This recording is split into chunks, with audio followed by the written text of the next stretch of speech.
ಇನ್ನು ಈ ಒಂದು ಸಭೆಯ ಬಳಿಕ ಇಸ್ರೇಲ್ ಪ್ರಧಾನಿಗೆ ನರೇಂದ್ರ ಮೋದಿ ಅವರು ಕರೆ ಮಾಡಿದ್ದಾರೆ.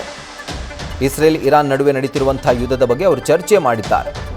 ಸಾರ್ವಜನಿಕರ ಸುರಕ್ಷತೆಯೇ ಮೊದಲ ಆದ್ಯತೆ ಆಗಿರಬೇಕು. ಈ ರೀತಿಯಾಗಿ ಇಸ್ರೇಲ್ ಪ್ರಧಾನಿ ಬೆಂಜಮಿನ್ ನೆತನ್ಯಾಹುಗೆ ಕರೆ ಮಾಡಿ ಪ್ರಧಾನಮಂತ್ರಿ ನರೇಂದ್ರ ಮೋದಿ ಚರ್ಚೆ ಮಾಡಿದ್ದಾರೆ. ಸೊ ಈಗ ಏನೆಲ್ಲ ಬೆಳವಣಿಗೆಗಳಾಗ್ತಿದ್ದಾವೋ ಅದ್ರ ಬಗ್ಗೆ ತಮ್ಮ ಕಳವಳವನ್ನು ಮೋದಿ ಅವರು ವ್ಯಕ್ತಪಡಿಸಿದ್ದಾರೆ. ಯುದ್ಧವನ್ನು ಆದಷ್ಟು ಬೇಗ ಮುಕ್ತಾಯಗೊಳಿಸುವಂತೆ ಕೂಡ ಅವರು ಒತ್ತಾಯ ಮಾಡಿದ್ದಾರೆ. ವಿರಾಮವನ್ನು ಘೋಷಣೆ ಮಾಡಿ ಜೊತೆಗೆ ಮಾತುಕತೆಗೆ ನೀವು ಮುಂದಾಗಿ ಅಂತ ಹೇಳಿ ಒಂದು ಕಿವಿ ಮಾತನ್ನು ಪ್ರಧಾನಮಂತ್ರಿ ನರೇಂದ್ರ ಮೋದಿ ಅವರು ಇಸ್ರೇಲ್ ಪ್ರಧಾನಿ ಬೆಂಜಮಿನ್ ನೆತನ್ಯಾಹು ಅವರಿಗೆ ಕೊಟ್ಟಿದ್ದಾರೆ. ಸೊ ಈ ಒಂದು ಸಭೆಯ ನಂತರ ಪ್ರಧಾನಮಂತ್ರಿ ನರೇಂದ್ರ ಮೋದಿ ಅವರು ಇಸ್ರೇಲ್ ಪ್ರಧಾನಿ ಬೆಂಜಮಿನ್ ನೆತನ್ಯಾಹು ಅವರಿಗೆ ಕರೆ ಮಾಡಿ ಒಂದು ಸಮಾಲೋಚನೆಯನ್ನು ನಡೆಸಿದ್ದಾರೆ. ಯುದ್ಧದ ಕುರಿತಾಗಿ ಚರ್ಚೆ ಮಾಡಿದ್ದಾರೆ. ಯಾಕಂದರೆ ಪ್ರಧಾನಮಂತ್ರಿ ನರೇಂದ್ರ ಮೋದಿ ಅವರು ಪ್ರತಿ ಬಾರಿ ಹೇಳ್ತಾರೆ, this is not the time for war, ಅಂದರೆ ಇದು ಯುದ್ಧದ ಸಮಯ ಅಲ್ಲ. ಸೊ ಹೀಗಾಗಿ ಹಲವಾರು ದೇಶಗಳು ಯುದ್ಧಕ್ಕೆ ಬಿದ್ದಿರುವಂತಹ ಸಂದರ್ಭದಲ್ಲಿ ಆಯಾ ದೇಶದ ಮುಖ್ಯಸ್ಥರು ಹಾಗೂ ಪ್ರಧಾನಿಗಳಿಗೆ ಕರೆ ಮಾಡಿ ಇದೇ ಒಂದು ಶಾಂತಿಯ ಸಂದೇಶವನ್ನು ಅವರು ಸಾರಿದರು. ಸೊ ನಿನ್ನೆ ಕೂಡ ಇಸ್ರೇಲ್ನ ಪ್ರಧಾನಿ ಬೆಂಜಮಿನ್ ನೆತನ್ಯಾಹು ಅವ್ರನ್ನ ಕಾಲ್ಗೆ ತಗೊಂಡು ಅವ್ರ ಜೊತೆ ಮಾತನಾಡಿದ್ದಾರೆ. ಇನ್ಫ್ಯಾಕ್ಟ್ ಇಸ್ರೇಲ್ನ ಪ್ರವಾಸವನ್ನು ಮುಗಿಸಿ ವಾಪಸ್ ಬಂದ ಮರುದಿನವೇ ಈ ಒಂದು ದಾಳಿ ಆಗಿರುವಂಥದ್ದು, ಯುದ್ಧದ ದಾಳಿ ಆಗಿರುವಂಥದ್ದು. ಸೊ ಹೀಗಾಗಿ ಅವರು ಕರೆ ಮಾಡಿ ಶಾಂತಿಯತ್ತ ನೀವು ಚಿತ್ತ ಹರಿಸಿ ಅನ್ನುವಂಥ ಸಲಹೆಯನ್ನು ಕೊಟ್ಟಿದ್ದಾರೆ. ಸೊ ಇದರ ಕುರಿತಾಗಿ ಡೀಟೇಲ್ಸನ್ನು ಕೊಡಲಿಕ್ಕೆ ಮತ್ತೊಮ್ಮೆ ನಮ್ಮ ಸ್ಪೆಷಲ್ ಕರೆಸ್ಪಾಂಡೆಂಟ್ ಚಂದ್ರಮೋಹನ್ ಈಗ ಲೈವ್ನಲ್ಲಿ ಜಾಯಿನ್ ಆಗ್ತಿದ್ದಾರೆ. ಚಂದ್ರಮೋಹನ್, ಈಗ ಒಂದು ಕಡೆ ಈ ಯುದ್ಧದ ಒಂದು ಎಫೆಕ್ಟ್ ಏನಿದೆ ಗ್ಲೋಬಲ್ ಮಾರ್ಕೆಟ್ನಲ್ಲಿ ಅದು ತೀವ್ರ ಪರಿಣಾಮವನ್ನು ಬೀರ್ತಾ ಇದೆ. ಮಗದೊಂದು ತೈಲದ ಬಿಕ್ಕಟ್ಟು ಕೂಡ ಉದ್ಭವಿಸುವಂಥ ಸಾಧ್ಯತೆ ಇದೆ. ಸೊ ಇದರ ಜೊತೆಗೆ ಈಗ ಪ್ರಧಾನಮಂತ್ರಿ ನರೇಂದ್ರ ಮೋದಿ ಅವರು ಇಸ್ರೇಲ್ ಪ್ರಧಾನಿ ಬೆಂಜಮಿನ್ ನೆತನ್ಯಾಹು ಅವರಿಗೆ ಕರೆ ಮಾಡಿ ಶಾಂತಿಯ ಮಾತುಕತೆ ಆಗಲಿ ಅನ್ನುವಂಥ ಒಂದು ಕರೆಯನ್ನು ಕೊಟ್ಟಿದ್ದಾರೆ. ಸೊ ಏನೆಲ್ಲ ಡೀಟೇಲ್ಸ್ ಲಭ್ಯವಾಗ್ತಾ ಇದೆ ಚಂದ್ರಮೋಹನ್? ಹೌದು ರಾಹುಲ್, ಕಳೆದ ರಾತ್ರಿ ಪ್ರಧಾನಿ ನರೇಂದ್ರ ಮೋದಿ ಅವರ ಅಧ್ಯಕ್ಷತೆಯಲ್ಲಿ ಭಾರತದ ಕ್ಯಾಬಿನೆಟ್ನ ಭದ್ರತಾ ಸಮಿತಿಯ ಸಭೆ ನಡೆದಿದೆ. ಈ ಸಭೆಯಲ್ಲಿ ಕೇಂದ್ರದ ಗೃಹ ಸಚಿವ ಅಮಿತ್ ಶಾ ಅವರು ಮತ್ತು ರಕ್ಷಣಾ ಸಚಿವ ರಾಜನಾಥ್ ಸಿಂಗ್, ವಿದೇಶಾಂಗ ಸಚಿವ ಜೈಶಂಕರ್ ಅವರು ಮತ್ತು ರಾಷ್ಟ್ರೀಯ ಭದ್ರತಾ ಸಲಹೆಗಾರ ಅಜಿತ್ ದೋವಲ್ ಜೊತೆಗೆ ಎಲ್ಲ ಪ್ರಮುಖ ಇಲಾಖೆಗಳ ಅಧಿಕಾರಿಗಳು ಕೂಡ ಸಭೆಯಲ್ಲಿ ಭಾಗವಹಿಸಿದ್ರು. ಈಗ ಮಧ್ಯಪ್ರಾಚ್ಯದಲ್ಲಿ ಬಿಕ್ಕಟ್ಟು ಎದುರಾಗಿದೆ. ಇರಾನು ಮತ್ತು ಇಸ್ರೇಲು ಅಮೆರಿಕದ ನಡುವೆ ಈಗ ಸಂಘರ್ಷ ನಡೀತಾ ಇದೆ. ಇಂಥ ಪರಿಸ್ಥಿತಿಯಲ್ಲಿ ಭಾರತ ಈಗ ಮುಂದೆ ಕೈಗೊಳ್ಳಬೇಕಾಗಿರ್ತಕ್ಕಂಥ ಕ್ರಮಗಳು ಏನು ಅನ್ನೋದ್ರ ಬಗ್ಗೆ ವಿಸ್ತೃತವಾಗಿ ಚರ್ಚೆ ನಡೆಸಿದೆ.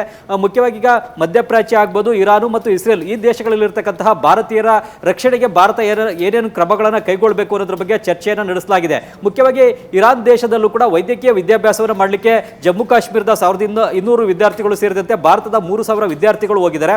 ಅವರೆಲ್ಲರೂ ಕೂಡ ಈಗ ಇರಾನ್ ದೇಶದಲ್ಲಿ ಸಂಕಷ್ಟಕ್ಕೆ ಸಿಲುಕಿದ್ದಾರೆ. ಇರಾನ್ ದೇಶದಲ್ಲಿ ಒಟ್ಟಾರೆ 10,000 ಮಂದಿ ಭಾರತೀಯ ನಾಗರಿಕರು ಇದ್ದಾರೆ. ಮತ್ತೊಂದು ಕಡೆ ಇಸ್ರೇಲ್ ದೇಶದಲ್ಲೂ ಕೂಡ ಉದ್ಯೋಗಕ್ಕಾಗಿ ಹೋಗಿರ್ತಕ್ಕಂಥ ಭಾರತೀಯರು ಸೇರಿದಂತೆ ಸುಮಾರು 40,000 ಮಂದಿ ಇಸ್ರೇಲ್ ದೇಶದಲ್ಲಿದ್ದಾರೆ. ಇಸ್ರೇಲ್ ದೇಶದಲ್ಲಿ ಈಗ ಐರನ್ ಡೋಮ್ ಸಿಸ್ಟಮ್ ಇದೆ. ಯಾವುದೇ ಕ್ಷಿಪಣಿಗಳು ಬಂದರೂ ಕೂಡ ಅವುಗಳನ್ನು ತಡೆಯುವಂತಹ ವ್ಯವಸ್ಥೆ, ರಕ್ಷಣಾ ವ್ಯವಸ್ಥೆ ಇಸ್ರೇಲ್ ದೇಶದಲ್ಲಿದೆ. ಹಾಗಾಗಿ ಇಸ್ರೇಲ್ ದೇಶದಲ್ಲಿ ಇರತಕ್ಕಂಥ ಭಾರತೀಯರಿಗೆ ಯಾವುದೇ ರೀತಿಯಾದಂತಹ ಜೀವಕ್ಕೆ ತೊಂದರೆ ಆಗ್ತಕ್ಕಂಥ ಘಟನೆಗಳು ನಡೆಯೋದಿಲ್ಲ. ಆದರೆ ಈಗ ಇರಾನ್ನಲ್ಲಿ ಇರ್ತಕ್ಕಂಥ ಭಾರತೀಯರಿಗೆ ತೊಂದರೆ ಆಗ್ತಕ್ಕಂಥ ಸಾಧ್ಯತೆಗಳಿವೆ. ಯಾಕೆಂತಂದ್ರೆ ಇರಾನ್ನ ಬಳಿ ಈಗ ಯಾವುದೇ ಒಂದು ಏರ್ ಡಿಫೆನ್ಸ್ ಸಿಸ್ಟಮ್ ಇಲ್ಲ. ಅದು ಚೀನಾದ ಏರ್ ಡಿಫೆನ್ಸ್ ಸಿಸ್ಟಮ್ ಅನ್ನು ನಂಬ್ಕೊಂಡು ಕೂತಿತ್ತು. ಅದು ಈಗಾಗಲೇ ಹಾಳಾಗಿದೆ ಅಂತಕ್ಕಂಥದ್ದು ಎಲ್ರಿಗೂ ಕೂಡ ಗೊತ್ತಿರತಕ್ಕಂಥ ವಿಚಾರ. ಇದರಿಂದಾಗಿ ಈಗ ಇರಾನ್ನಲ್ಲಿರ್ತಕ್ಕಂಥ ಭಾರತೀಯರ ರಕ್ಷಣೆಗೆ ಏನೇನು ಕ್ರಮಗಳನ್ನು ಕೈಗೊಳ್ಳಬೇಕು, ಮತ್ತೆ ಮಧ್ಯಪ್ರಾಚ್ಯದಲ್ಲೂ ಕೂಡ ಪ್ರವಾಸಕ್ಕೆ ಹೋದಂತ ಭಾರತೀಯರು ಸಿಲುಕಾಕೊಂಡಿದ್ದಾರೆ. ಮತ್ತು ಈ ಮಧ್ಯಪ್ರಾಚ್ಯ ದೇಶಗಳಲ್ಲಿ ಜೊತೆಗೆ ಪಶ್ಚಿಮ ಏಷ್ಯಾ ರಾಷ್ಟ್ರಗಳಲ್ಲೂ ಕೂಡ 9 ಮಿಲಿಯನ್ ಅಷ್ಟು ಭಾರತೀಯರಿದ್ದಾರೆ. ಇವರೆಲ್ಲರೂ ಕೂಡ ಉದ್ಯೋಗಕ್ಕಾಗಿ ಹೋಗಿರ್ತಕ್ಕಂಥ ಭಾರತೀಯರು. 9 ಮಿಲಿಯನ್ ಅಂದ್ರೆ ಸುಮಾರು 90 ಲಕ್ಷದಷ್ಟು ಭಾರತೀಯರು ಮಧ್ಯಪ್ರಾಚ್ಯ ದೇಶಗಳಲ್ಲಿದ್ದಾರೆ. ಹೀಗಾಗಿ ಈ ಒಂದು ಮಧ್ಯಪ್ರಾಚ್ಯ ದೇಶಗಳಲ್ಲಿರ್ತಕ್ಕಂಥ ಭಾರತೀಯರ ಸುರಕ್ಷತೆ ಬಗ್ಗೆ ಕೂಡ ಸಭೆಯಲ್ಲಿ ಚರ್ಚೆಯನ್ನು ಮಾಡಲಾಗಿದೆ. ಮುಖ್ಯವಾಗಿ ಈಗ ಜಾಗತಿಕ ಸಂಘರ್ಷಗಳು ಎದುರಾದಂತಹ ಸಂದರ್ಭದಲ್ಲಿ ಭಾರತ ವಿಶ್ವದ ಬೇರೆ ದೇಶಗಳಿಂದ ಭಾರತೀಯ ನಾಗರಿಕರನ್ನ ಏರ್ ಲಿಫ್ಟ್ ಮಾಡಿದೆ.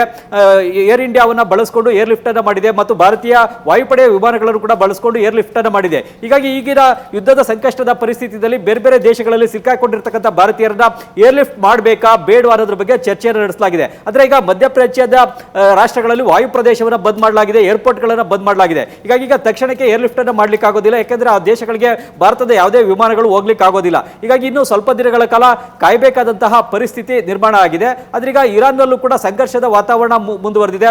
ಇಸ್ರೇಲ್ ಮತ್ತು ಅಮೆರಿಕ ಎರಡೂ ದೇಶಗಳು ಕೂಡ ಕ್ಷಿಪಣಿ ದಾಳಿಯನ್ನು ನಡೆಸ್ತಾ ಇವೆ, ಬಾಂಬ್ ದಾಳಿಯನ್ನು ನಡೆಸ್ತಾ ಇವೆ. ಹೀಗಾಗಿ ಈಗ ಇರಾನ್ನಲ್ಲಿರ್ತಕ್ಕಂಥ ಭಾರತೀಯರನ್ನು ಕೂಡ ಏರ್ಲಿಫ್ಟ್ ಮಾಡಲಿಕ್ಕೆ ತಕ್ಷಣದ ಪರಿಸ್ಥಿತಿಯಲ್ಲೇ ಸಾಧ್ಯವಾಗುವುದಿಲ್ಲ. ಹಾಗಾಗಿ ಇನ್ನು ಸ್ವಲ್ಪ ದಿನಗಳ ಕಾಲ ಕಾದು ನೋಡಬೇಕಾಗುತ್ತೆ. ಅದಾದ ಬಳಿಕವೇ ಈ ಸಂಕಷ್ಟಕ್ಕೆ ಸಿಲುಕಾಕೊಂಡಿರ್ತಕ್ಕಂಥ ಭಾರತೀಯರನ್ನ ಏರ್ಲಿಫ್ಟ್ ಮಾಡಬೇಕಾಗುತ್ತೆ. ಜೊತೆಗೆ ಈ ಒಂದು ವಾಯು ಪ್ರದೇಶ ಓಪನ್ ಆಗಬೇಕಾಗುತ್ತೆ.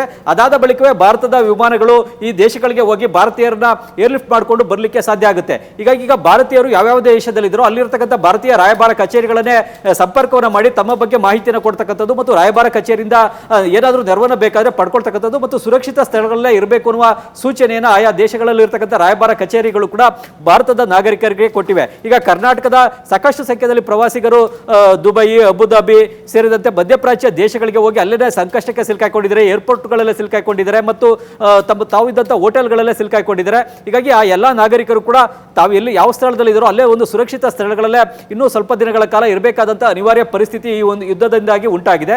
ಮುಖ್ಯವಾಗಿ ಈ ಯುದ್ಧ ಸ್ವಲ್ಪ ಮಟ್ಟಿಗೆ ತಿಳಿಯಾದ ಬಳಿಕ ಮತ್ತು ವಾಯು ಪ್ರದೇಶಗಳು ಓಪನ್ ಆದ ಬಳಿಕ ಭಾರತದ ವಿಮಾನಗಳು ಈ ದೇಶಗಳಿಗೆ ಹೋಗಿ ತಮ್ಮ ದೇಶದ ನಾಗರಿಕರನ್ನ ಮಾಡಿಕೊಂಡು ಬರಲಿಕ್ಕೆ ಸಾಧ್ಯ ಆಗುತ್ತೆ. ರಾಹುಲ್, ನ್ಯೂಸ್ ಫಸ್ಟ್ ನಿರ್ಭೀತಿಯಿಂದ ನಿಮ್ಮ ಪರವಾಗಿ.